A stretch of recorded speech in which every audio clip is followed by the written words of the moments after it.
Let's talk about the workers' compensation audit. We're going to take that feeling of dread that so many business owners get and turn it into a feeling of complete control. So, that letter shows up in the mail. For a lot of people, it feels like a gut punch. You start wondering, am I in trouble? Are they investigating me? But here's the thing, it's not an accusation. It's actually a totally standard, routine part of the insurance process. So, why is this so important to get right? Well, according to the Institute of Work Comp Professionals, a staggering 75% of audits have errors in them that lead to overcharges. Think about that. That means 3 out of every 4 businesses are probably paying more than they should be, all because of simple, preventable mistakes in their records. So what even is this thing? Well, you can think of it like settling up a bar tab at the end of the night. See, the premium you paid at the beginning of the year, that was just an estimate. The audit is simply the insurance company's way of squaring up the numbers and making sure that initial guess matches what really happened with your business over the last year. All right, here's our game plan. First, we're going to expose the most common and costly traps that catch businesses off guard.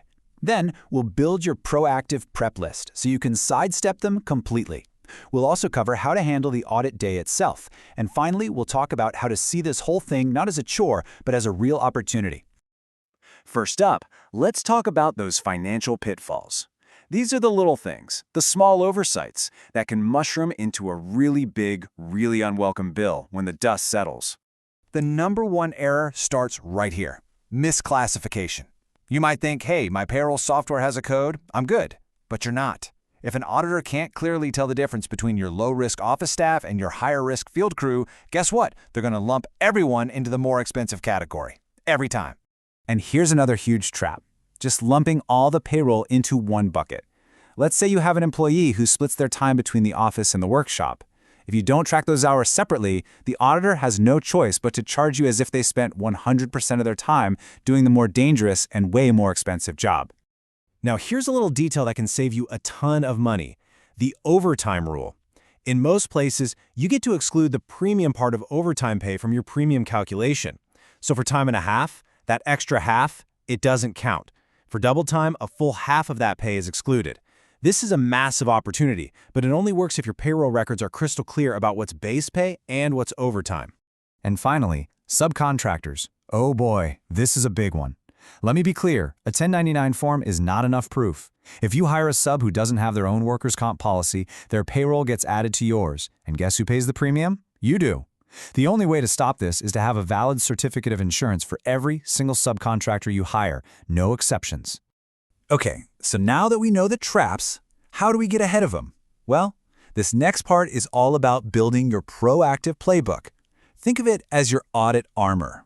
You know, taking control really just boils down to these 4 powerful steps. First, pick one person who knows your business inside and out to be the main contact. Second, go find last year's audit. It's like a cheat sheet for what this year's auditor will probably look at.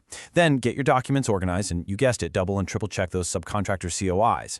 And really, the foundation of all your prep work is just having the right documents ready to go. Seriously, being organized is half the battle won before the auditor even walks in the door. Okay, this checklist is your roadmap. You need that payroll summary with the overtime clearly separated out. You need your tax reports, like your 941s.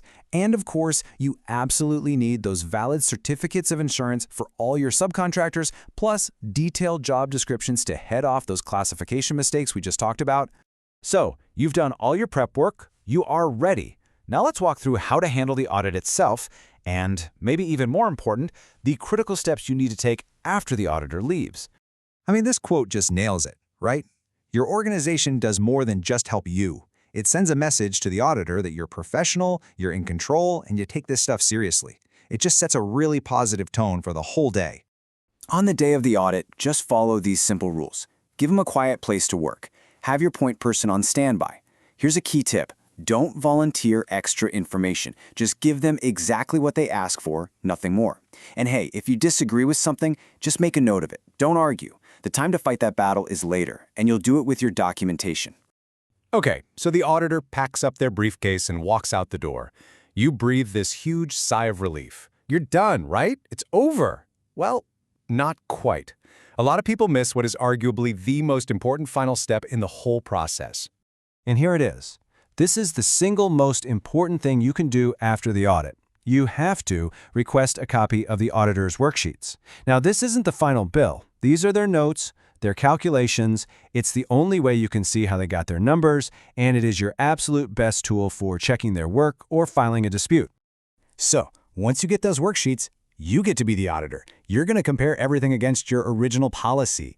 Did they suddenly change a classification code halfway through the year? They usually can't do that. Does the payroll they used actually match your records? Did they forget to give you a credit you were promised? This is your chance to be your own detective and catch any mistakes.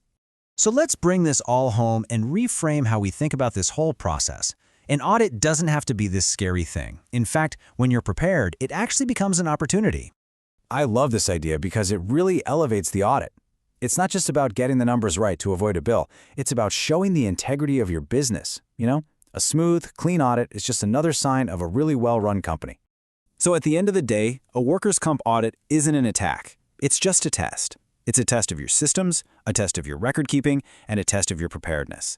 And by being proactive and organized, you can turn it from something you dread into a final confirmation of your company's financial health. You can totally ace this test. The power is all in your preparation.